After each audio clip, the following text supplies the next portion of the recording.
A very warm welcome to all of you to our event today, the need for transformation of EU health systems towards health equity and a well-being economy. My name is Maike Voss, and I'm the director of the Center for Planetary Health Policy and managing director of the German Alliance on Climate Change and Health.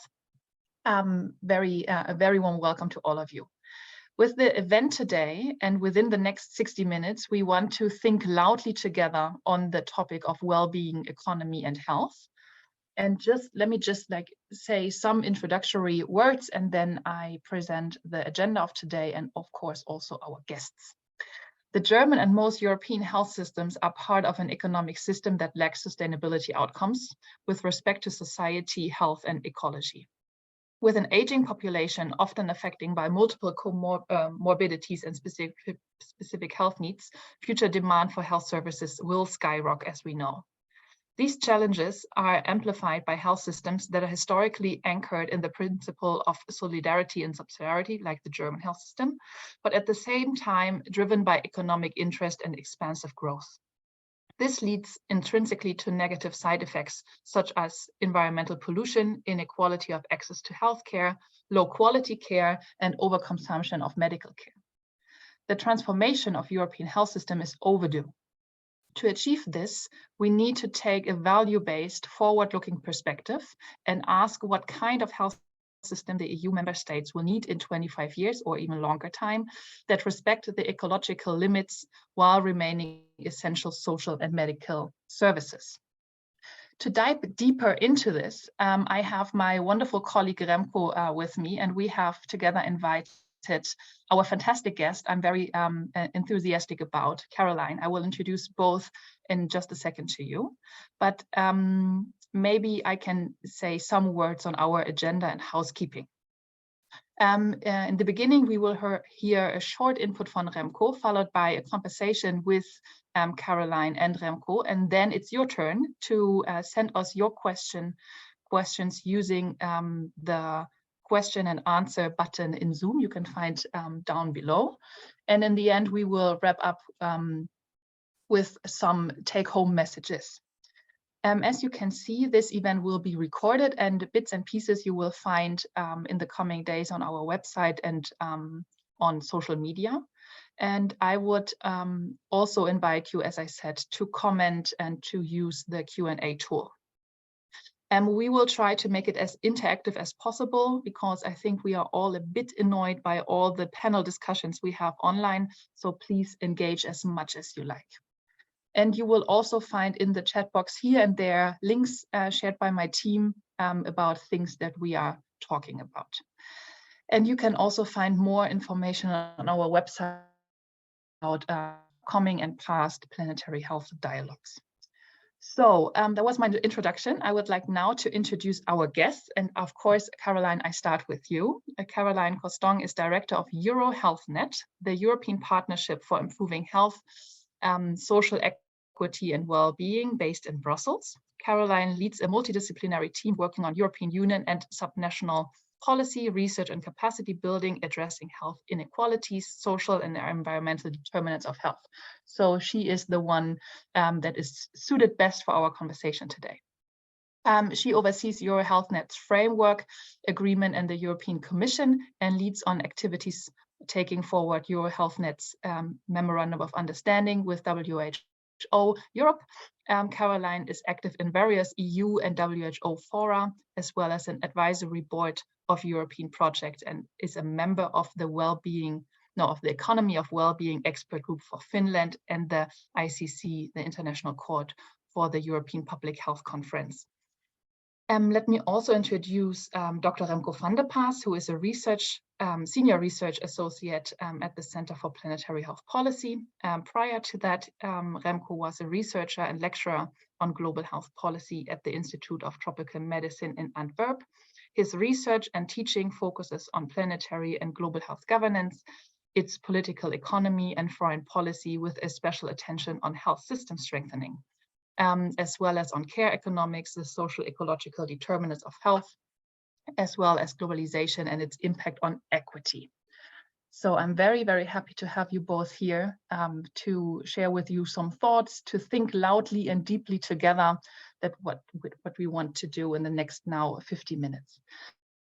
Remco, you have written a policy brief on well-being economy and its relation to health and health systems. It would be great if you could present your thinking and your results in a short introduction, and I give the word to you. Yes, thank you very much, Mark, and good to be here and to be able to discuss this also with the participants in the room. The thinking was very much about, it's related to the debate about how do we organize our economies in these times of ecological stress and where we see more inequalities, including within the European Union, and what does it imply for our health system? So it looks a little bit also, it looked first into, so what kind of economic system do we need to have in the nearby future that fits our societies, an economy of well-being, if you want to call this. Also from the notion that our health system at the moment, it's a rather expensive one. After COVID-19, we spent in Germany 13% of our GDP on healthcare, which is about 6,000 euro per inhabitant. So the question if that creates value, not only in a narrow sense, but for a broader social and human aspect as well. Is it sustainable also? So we first engaged with the debate about economics, and there is a debate in economics, do we need to have a kind of a green growth way of in relation to our energy transition with innovation, or should it be a kind of a steady state donut economics kind of approach we need to aim for, or should we even think about degrowth proposals? And the health system thinking relates to that. There's of course a European Green Deal now taking place, which asks us to think about the ecological barriers that we work in, but at the same time we need to ensure that people still have access to decent services. And with at least from the post-growth thinking, the argument is the economic growth is related also to energy output. There is material output and throughput linked to economic activities. And we can have a debate about delinkage and that there's relative less energy needed for economies to function. But that material throughput takes place, and we need to, at least as in the industrial countries, we need to limit that in ensuring that we don't invest in economic sectors that are harmful, like investing, for instance, in the use of SUVs is often mentioned, or things that we don't really need, a lot of plastic toys, etc. But rather use those limited economic resources to invest in things that bring value. Healthcare, education, local food production, social care services, etc. A shift from our economic functions. I think the WHO Council on the Economics of Health for All has also mentioned this. Now the question is then, if we invested in health care instead of other parts of the economy, what kind of healthcare should that look like? What kind of health system should that be? And this is where a little bit the elephant is in the room, that quite some of our healthcare does not have the value that it ought to have. It's relative low value, because of the drivers that are existing in the system. So the literature mentions that about 20% of the healthcare that is provided in hospitals, it has iatrogenic harm. It might lead to side effects that were not foreseen, because we might be a little bit too interventionist. That leads on the long term, for instance, to I think one out of 10 hospital treatments with antibiotics at the moment leads to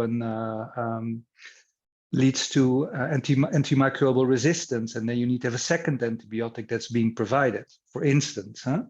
There's relative over-treatment in current healthcare systems to about 20–30%.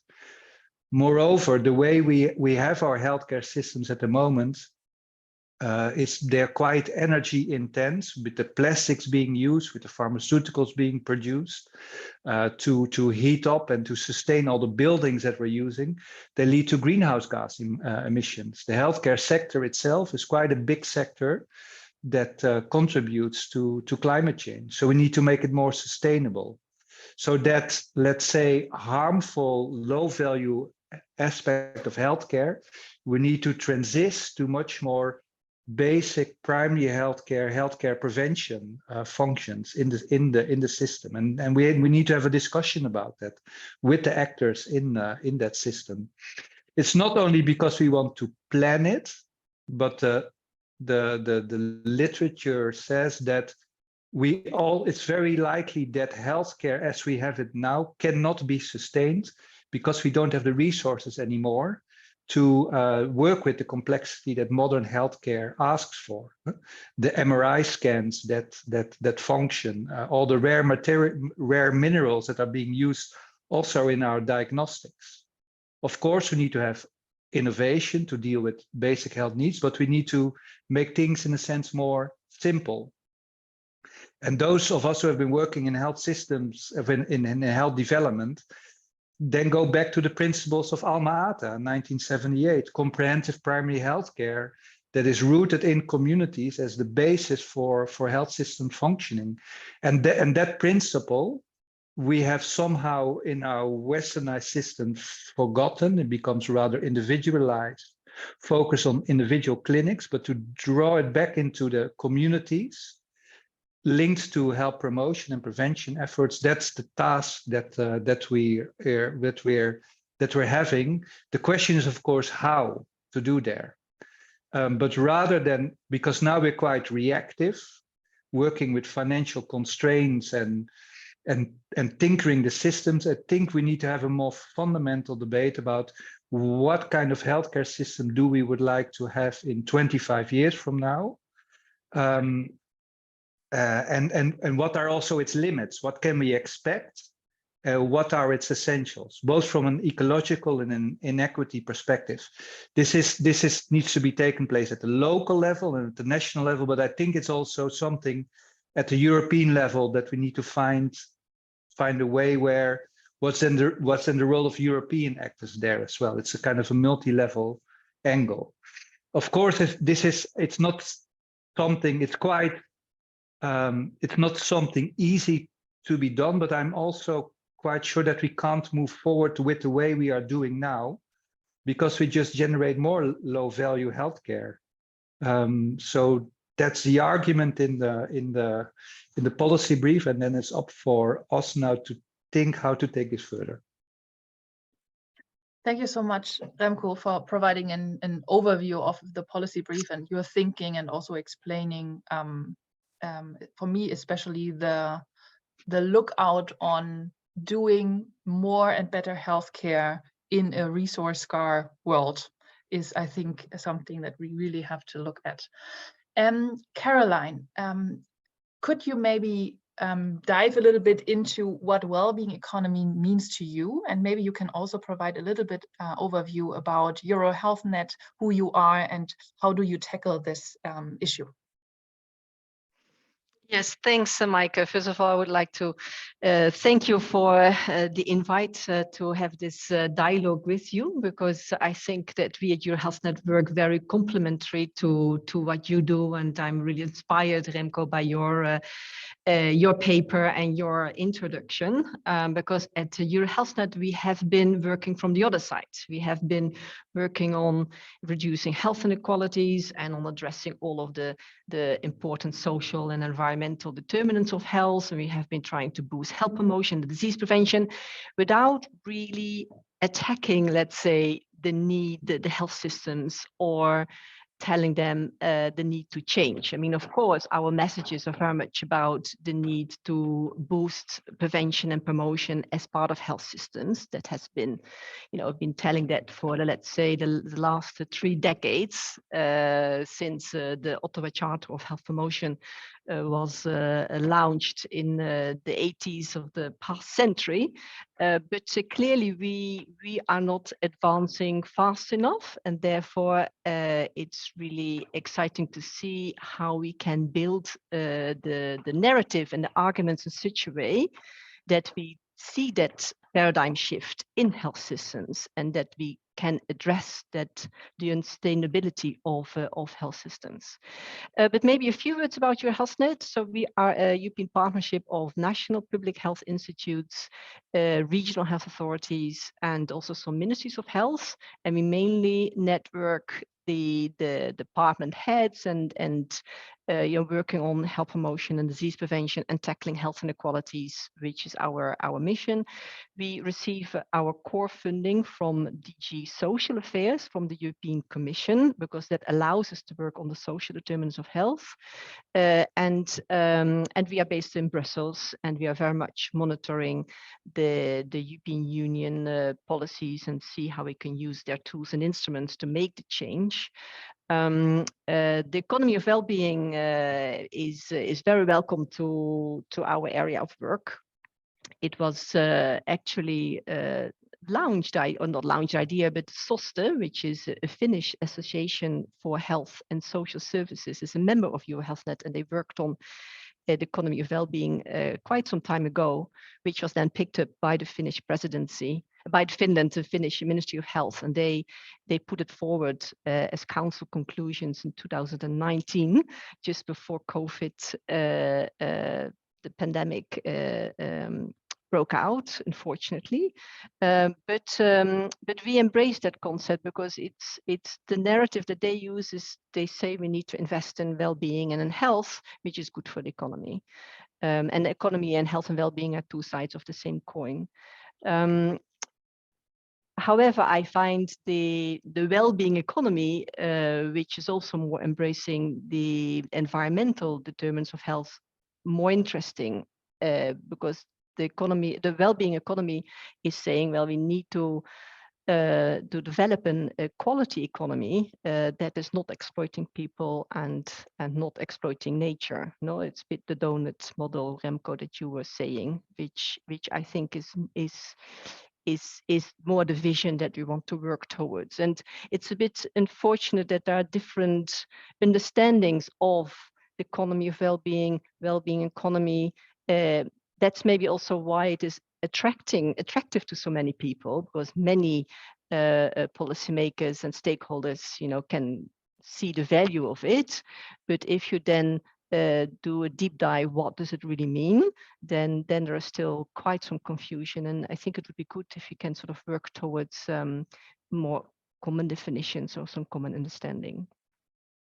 Maybe one example of how we work with economy of well-being. I mean, we produced a video and a policy brief and so on, but last week, for example, we organized an event in the European Parliament to discuss the European semester, because the European semester is the macroeconomic tool of the European Union. The Commission provides country-specific recommendations to member states, and they monitor their economies. And we put forward the question, how can the European semester as a macroeconomic tool to steer member states, how can that tool be used to achieve an economy of well-being? And we had different stakeholders around the table, also the Commission,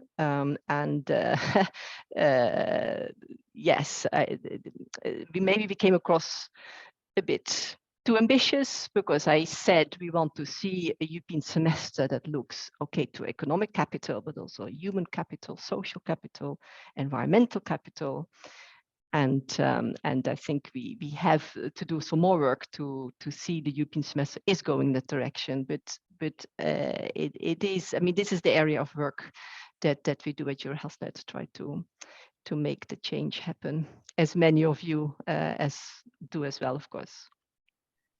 Thank you so much, Caroline. Very interesting example you provided, like looking at what kind of policy instruments are there and then proposing the well-being economy and health to these stakeholders that are usually not so much looking into the health direction, but so we are needed to put these arguments forward. Remco, you talked a lot about low value healthcare. Maybe we can dive a little bit into the values and principles that are needed in a future vision of post-growth EU health systems. Can you maybe explore a little bit what kind of set of values and principles is needed? Yeah, for me, it has to do lots with autonomy of people and communities to decide what's best for their health, and that health systems facilitate for people to attain the health that they're willing to work with, and when people fall ill, that their essential needs are being covered. So it's more of a participatory model than that we see now, where now it's rather dependent. It's not so much a co-creation part, but you are only dealing with the health system when you fall ill, and then we deliver ourselves to the health system, and then we expect the limited medical staff that is there with the medicines to solve a problem. But I rather would like to see a much more collaborative, participatory health system where healthcare healthcare centers are much more embedded within cities and in rural areas, with the broader social functioning of a community, where also it's a place where you can discuss about, let's say, the nearby school has a problem with overweight kids, how to deal with these problems, and how to then promote a healthy dietary environment through some play and education activities where healthcare staff is working together. So it's much more of a collaborative way, where also healthcare staff is being part of a community where you together focus on ecological and health outcomes, and the other way around, where the community somehow have ownership of that health system, that maybe decides not only on there's a medical protocols what needs to be done when there is disease, but maybe there might be some more social health promotion projects with a budget co-financed by the municipality, and that then these communities have saying of where that's being invested in. And that creates a kind of, that creates ownership and autonomy. And also, I think it reduces the burden of healthcare staff that they might now feel, and also the, let's say, the tensions that they need to fix things. And there's a lot of not only physical, but also healthcare staff are dealing with the kind of how you call it, with violence and shouting, etc., because it has to do with this non-relation. So it's trying to, the basis is embeddedness, I would say, to have healthcare much more embedded in societal functioning, while of course at the same time this ecological barriers is important. We need to work within the ecological limits that are there. So it's much resource intense as it is now. Thank you. Yeah, Caroline, maybe you want to add. And every time I hear this, I think like, yes, this sounds so right, but how to create the system that promotes this? What kind of incentives do we need? Maybe Caroline, you can add to Remco and answer my easy question. Yes. I think it's really important that we put forward an attractive alternative to the hospital-based system we have now. And I like what you were saying, Remco. I think indeed we need to move to strengthening community-based, people-centered, integrated care. And there are already quite good examples in different countries. For example, in Slovenia, I think Slovenia has, I would say, the best model of primary care centers that are multidisciplinary. It's more than doctors and the nurses. It's also the physiotherapists, the nutritionists, the pharmacists, and even broader to that, if you want to also link up with social workers. In terms of funding, there is an example in the Netherlands, actually, where the health insurers now reimburse patients that are obese, for example, and getting into more sort of lifestyle-based interventions like physical activity and seeing a dietitian. So there are ways how to reimburse and finance these more health promotion activities. There are ways how to get it structured in countries like in Slovenia. And we also see in various countries examples of social prescribing, which is another nice intervention where doctors or nurses prescribe patients to social activities because people are seeing them for their more social needs like isolation than real health needs. But of course, we then do not need to overload the social system, because I've had an exchange with someone in charge of social services, and I say, why do you not liaise more closely with the healthcare services, because we can work much more together. But the social system is very understaffed and under-resourced as well. So we can't sort of shift the burden of our, let's say, patients that we think would benefit with social activities in the social sector without also making sure they are well resourced. But I think a vision towards more community-based, primary care-based, preventative systems where also the health workers feel valued and networked and supported. I think that is one to further build and advocate for. Thank you so much. Before I open up also for the audience to raise questions, maybe one more question that I have frequently in my head. It's about how can we create co-benefit policy making, which is not a term you can find widely in the evidence. I think it's quite new. So how can we create policy making that serves public health and as well the environment, and think this together in a system for policymakers and a system of governance? Caroline, would you like to start? Maybe. What is your take? Yes, for co-benefit policymaking, we need to work across sectors, and again, finances helps to work across sectors, like the well-being budgeting that's being done in Scotland and New Zealand. But also looking at other finance models that where investors invest in impacts that's good for environment and health and social impacts.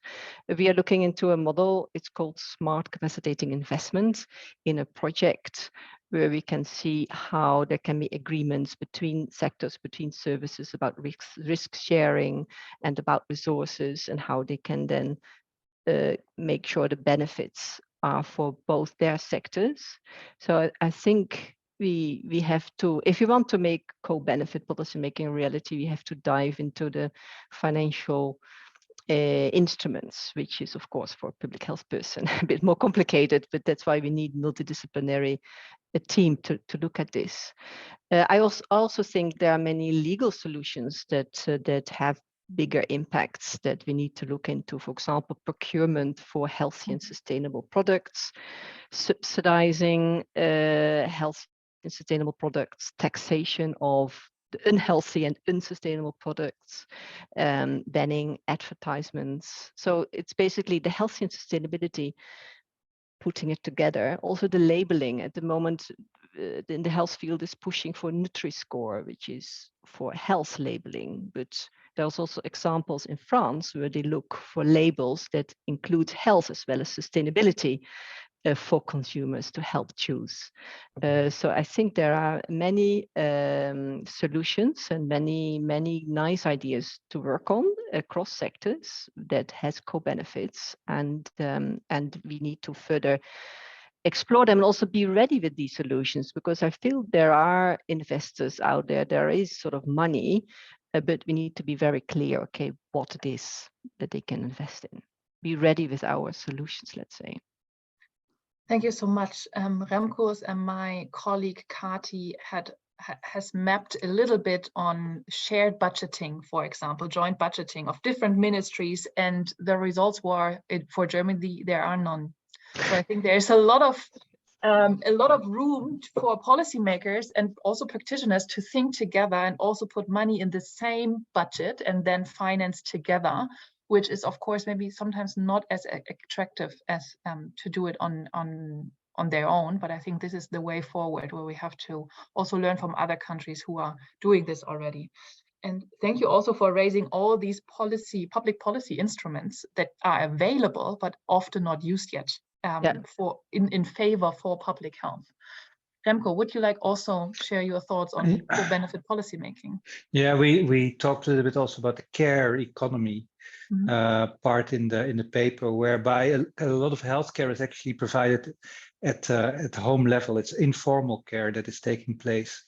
A lot of people are struggling with their jobs, and at the same time they need to care for their children as well, for their elderly parents, for instance. So one thing that we could do is also to have a kind of a subsidy for time spent away from the formal employment into spending care with your parents or within the community. So it's this informal volunteering that might take place then around a social center or healthcare center with healthcare staff that needs to be promoted. So that this is, I think, in the post-growth economics debate, there is talks about a universal basic income, universal basic services kind of ideas that puts pressure away from people to work in employment that is actually producing low value. Should we have all these people having to work in all these Amazon distribution centers where people consume stuff, or can part of that being redirected to the informal economy, where there's much more volunteering taking place, which is not a direct return of investment, but provides a lot of value in the community itself. And because it's local, it's also sustainable. People can go there walking or by bike, and they don't have to drive 60 kilometers to a distribution center to then shift stuff around. This is this reshifting of idea about what provides value. And I think a lot of people are doing that already. There's a lot of small scale initiatives, but we need also at the policy level and politicians involved to co-subsidize and regulate that space. Thanks, Remco. I think what provides value for whom is a great guiding question for public health policy and planning. I see first questions coming in from our audience, so I would like to prioritize this over the question I have prepared. There's a question on how do you see or what kind of alliances are necessary to realize changes in health systems. In Germany, we have a rather doctor-centered model and a strong hesitancy, resistance even of doctors' representatives to change anything. Caroline, do you have maybe a take on this, and maybe also examples of other countries, how medical doctors can also be in favor to driving this change? Well, this is a very good question, and I think we are only at the beginning. I am sometimes even sad if I need to, let's say, lobby our health colleagues and convincing them, and you know the various issues that you said at the start. That includes the WHO. The WHO, for example, they have a health systems process in place. It's called Tallinn Health Systems Charter. I think they had 10 years ago, and then every 5 years they have a conference, and then they work on a new charter, and now at the end of the year they have the Tallinn process again with a big conference. And I was part of a preparatory meeting. And yeah, their main point was that they have to work on trust. They recognized all of the problems that health systems are facing, and they feel we need to work on trust. And how do we work on trust? And I was making the case for the shift to prevention and promotion and the community-based. I mean, the things that we said before.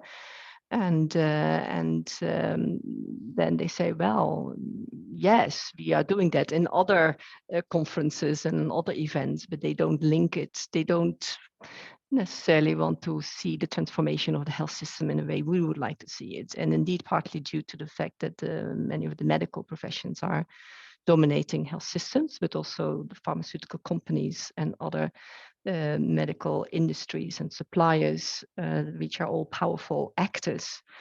Maybe just to give an example of the pharmaceutical package that was accepted, was proposed by the European Commission last week. This is a big review of the pharmaceutical legislation that hasn't happened in the past decades. So it was really needed, and it was partly triggered by Brexit and by COVID and the high cost of medicines. And the Commission put forward a proposal where they reduced the time for exclusivity for medicines to get into the market from 8 to 6 years. And they also said that the EMA, the European Medicine Authority, now can refuse medicines if the developer doesn't set out whether there are environmental risks or not. And you can see that the pharmaceutical companies, they were very angry. I mean, they were really not happy at all, and they were threatening to leave the EU, and which will be against the EU competitiveness, and we will fall back in our innovation and our drug supply. And so it's showing that that it is indeed not easy to advance in that area. But the suggestion of the person from the audience to find allies in the health system is good, and we have great allies with the primary care doctors. The European Primary Care Forum, for example, is very much supporting, of course, strengthening primary care and community centers, health centers. But we need to work up the ranks to get all doctors on board. Thank you. Maybe Remco, you want also to share your thoughts on this, but I would also give you another question on top. It's about, isn't it about stopping wrong incentives? For example, earning much money with intervention and surgeries more than with conservative therapies, and where's the money spent on, basically? Maybe you would also share your thoughts on this, but also, of course, on the dominance of biomedicine in this system. Yes, so it's, of course, you can think about public procurement that creates value for money much more on the promotion side, or essential primary healthcare that needs to be promoted. But indeed, there needs to be also a debate about limits, about regulation, and how to halt the commercial drivers that indeed then focus maybe on short-term interventions and more on the treatment side than that they're providing value on the long term. There is the evidence side to it. There's normally health technology assessment and cost-benefit analysis, what works and what not, but that it depends, of course, about which variables are being chosen and the time spent and what is then included as a value or not. Is this broader ecological values and societal values, are they being included or not? Or is it just about short-term DALIs or QALIs that are being considered? This is the debate about the DRG system, the health insurance financing system, that is different from each country. But at the moment, that's very much a technocratic financial debate, and I would argue for much more of a societal involvement there. They did in the Netherlands quite an interesting experiment where a group of citizens were involved also in deciding what should be in the healthcare package and what's not. And that was, of course, advisory. It didn't have any legal basis, but they came to real different considerations than that the technical experts were coming to. And at least such a forum where there's also discussion what should be financed and what's not, that's something we could promote. But yes, then there is it's also to recognize the political economy of it. The healthcare sector is one of the biggest, fastest growing economic sectors worldwide. So there's a lot of profit to be made. We should not underestimate the lobby, not only from the pharmaceutical companies, but with the broader lifestyle and care investors in place. And to deal with these, it's not only necessary to do that with healthcare professionals or with organizations like ourselves, but also engaged and really it's a political debate about where to spend the limited fiscal means on that we would like to have, and that it comes then also into issues of intellectual property and allowing medicines on the market or not, and whether that should not be more constrained. I'm happy to see that this now takes place. This pharmaceutical policy is now being proposed by the Commission, but then it's interesting to see what follows up by the member states and what they will take on it. So I'm calling in now from Antwerp. Pharmaceutical sector here, it's considerable, and so there will be a lot of pushback against it. And my argument is that we should allow ourselves to engage in that political debate, and from a public health value perspective, engage with it. And I think this is also vis-a-vis society and communities to show also that alternatives are possible, and not not that this is how it is. Everybody worries about the pharmaceutical lobby, but that we can clearly also in collaboration with political actors can provide for alternatives. Thanks, Remco. And just considering the media releases right now on supply being the bottleneck, like medical supplies and bottlenecks, medicine for children not coming into Germany. I think the pharmaceutical sector feels the pressure, but at the same time pushes back on new legislation that is now proposed.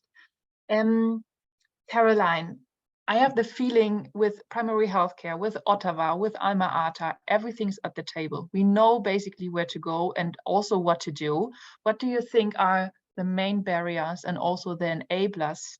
And maybe you have also some good practice that we can learn from other countries or your work, because sometimes I have the feeling everything is so clear, we know where to go, but why don't we go there? What is hindering us? Maybe we can talk a little bit about that. That's the very important question. I think the main issue that's hindering us is what was just discussed about the profit-driven society with these multi-powerful actors, but also people themselves, patients. they have a problem and they want to go to doctor and get a pill and get better. There's now even a pill for obesity. Can you imagine? Well, for children as well. Well, we live in obesogenic environments. We are continuously offered by ultra-processed food, which is about 30% of our diet consists of ultra-processed food, which has no nutrients whatsoever. It's addictive. We have enormous levels of obesity. One of 3 children are overweight or obese. We have sedentary lifestyles, the social media use. We are really not living sustainably. We need to do something about it, but it's not always attractive, and people would want to have a pill. So I think what we need to do is to raise awareness much more among the public and among politicians, because of course hospitals, has an emotional capital, because don't take away the hospitals from people. It has political capital, the policymakers, don't try to scale down hospitals. So we have to do much more to raise the awareness of the unsustainability of our health systems, but also the wastes. Therefore, I do think it helps that now the environmental arguments are added, and also pushing for change in health systems. It was just recently, I saw it this week, a report from France that stated that the health systems in France accounts of 8% of the emissions in the country, which is very large, for a big extent by the medicines, I must say.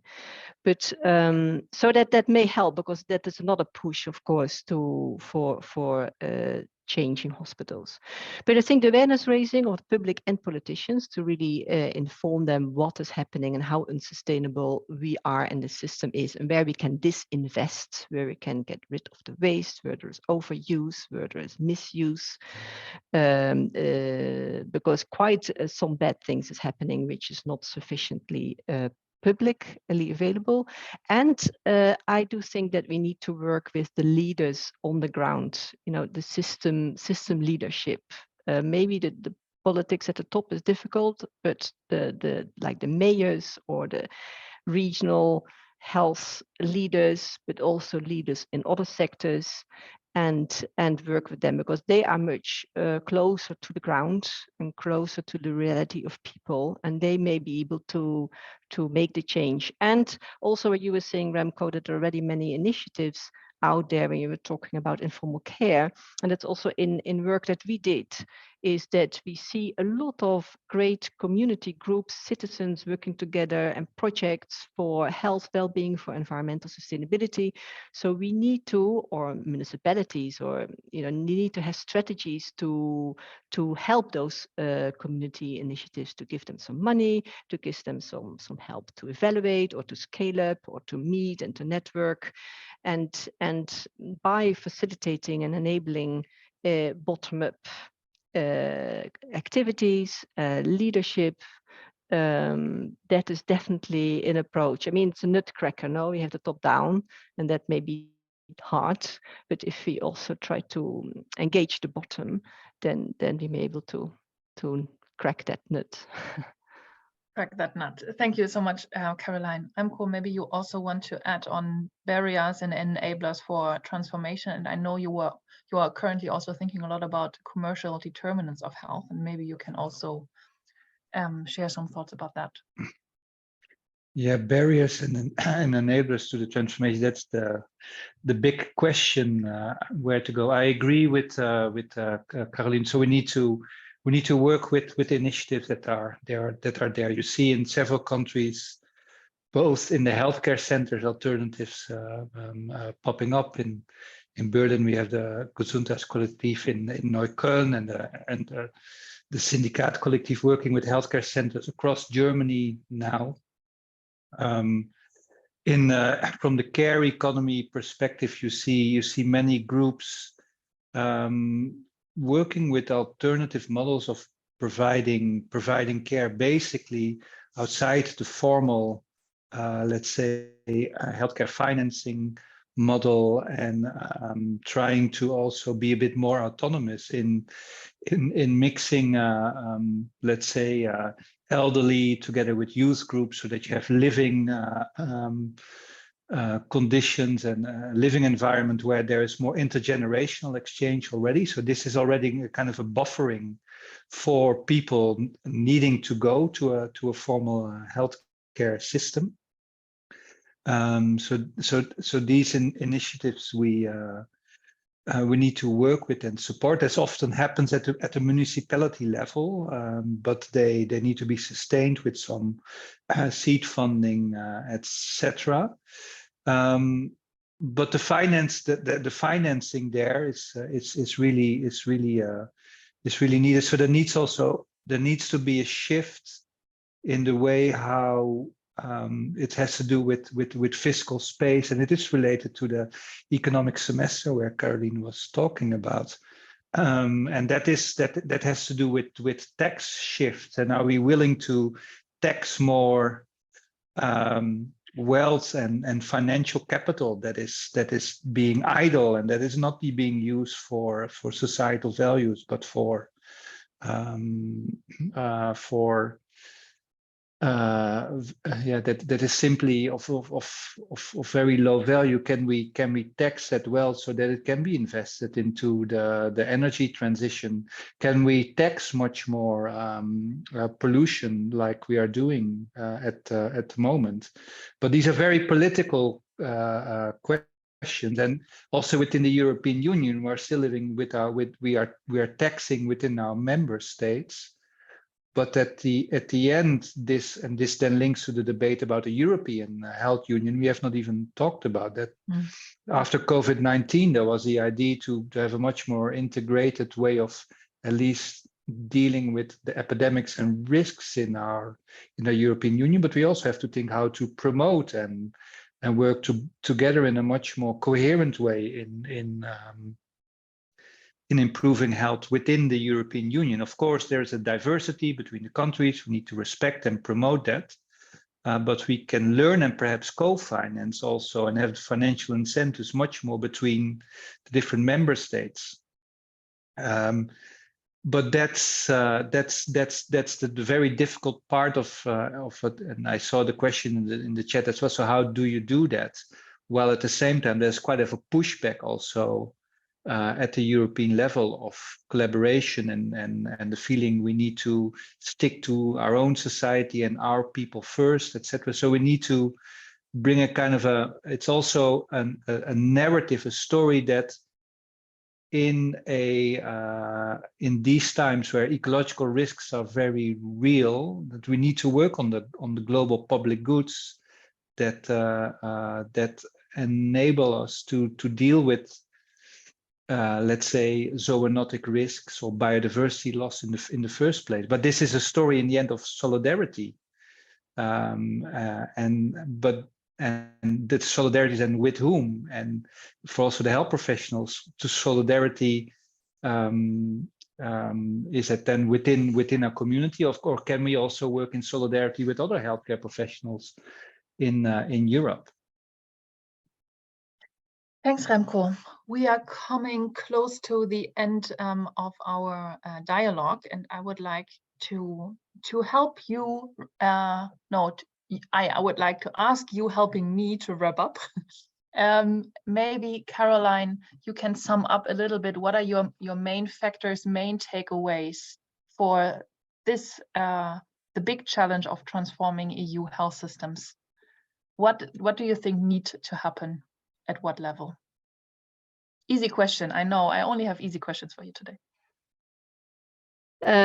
Yes.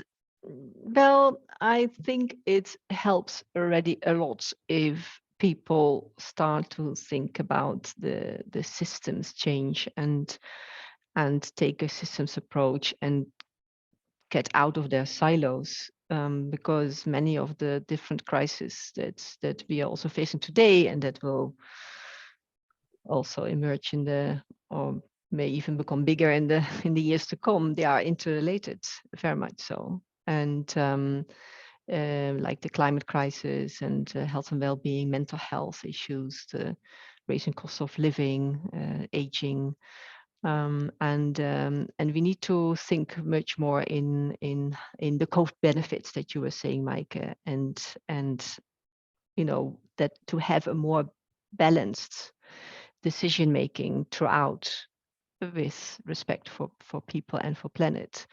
The difficulty, of course, are the trade-offs, because not everything that's healthy is sustainable. Not everything that's sustainable is healthy. Not everything that is sustainable is equitable. I think we haven't spoken enough about the inequitable impacts of, for example, even climate mitigation measures. You know, there are many groups in society that feel left out. There are many groups of society that are angry. I think there is an intergenerational inequality also between young people and older people. Young people, they face, I mean, they've had COVID, you know, they can't do anything. Then they don't have high enough incomes. They have the housing crisis. Yeah, so yeah, the trade-off. So we need to I think for us working on the economy of well-being and hopefully also people in the audience that try to advance this concept, I think we need to go to the tough questions, the trade-offs, and what solutions do we have to deal with those trade-offs. But I think it's also a call for action, because the world is changing very much so, and the time is right there now to to take this momentum and put forward those solutions and give an alternative vision to health systems, as Remco was setting out. And maybe we can do something towards the Tallinn health systems process from the WHO, as I was talking about, and grab the opportunities when they arise and make the case, provide the solutions in an integrated way.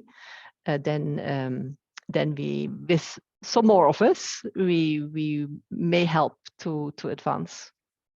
Yeah, I think that is a great idea. We can definitely do that, and then as well also bring this conversation back to Germany, back to health practitioners and policymakers here and also in other countries, to not leave it only at the European level, but also try to make it as local as possible. Remco, what do you take away from our conversation today, and what would you also like to see happening? Yes, and I find it inspiring to see also from Caroline that at different European levels there is examples and thinking about it, and we can learn from good practices over there, including on the co-benefits, etc. I shifted the other way around, in a sense that the question is, shall we transform or not? I think it's a wrong question. We will transform whether we like it or not, simply because of the limits to economic growth and the resource constraints that will be there. We are already overstretching boundaries. So our systems will change, whether we like it or not.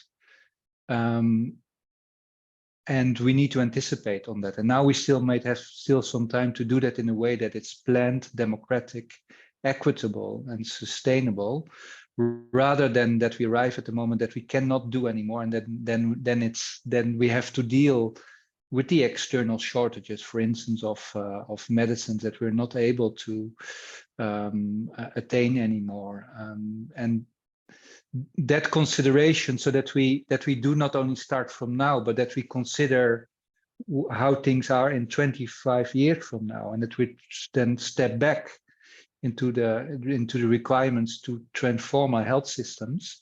I think this is what we can do, and I do believe that we have to simplify much more than we do now. So it means also that we need to level off as a percentage of GDP and an amount of money per inhabitant to invest in the healthcare system, but shift it to health and care that is really valuable, again, close to the community. And think about the informal care there, that a lot of the care and sense of meaning takes place also outside the formal economy. And that this is also the economy of well-being. This is the valuing of all the care taking place at homes, etc. So this is more of a feminist economics perspective, which is too often neglected in these more formal health financing discussions. Thank you so much, Remco. That was basically the perfect wrap up from both of you. I couldn't do it any better. What I put down here is like really thinking about alternatives and a longer time span as a vision for health system and public health as the broader concept. And also really think, and I would like to invite everyone listening to think about and advance the concept of well-being economy, and also fill it with examples and share these examples across Europe, but also across the globe, because I think, we can learn so much from Wales, from New Zealand, for example. So I would like to invite us all to think more about this and share findings and critical thoughts. Caroline, Remco, thank you so much for this very deep and loud thinking together, as I said in the beginning. I wish you all a very good afternoon, and please stay in touch, and we will reach out with the results and recording of this conversation today. Thank you so much. Thank you. It was my pleasure. Same. Bye-bye. Bye-bye.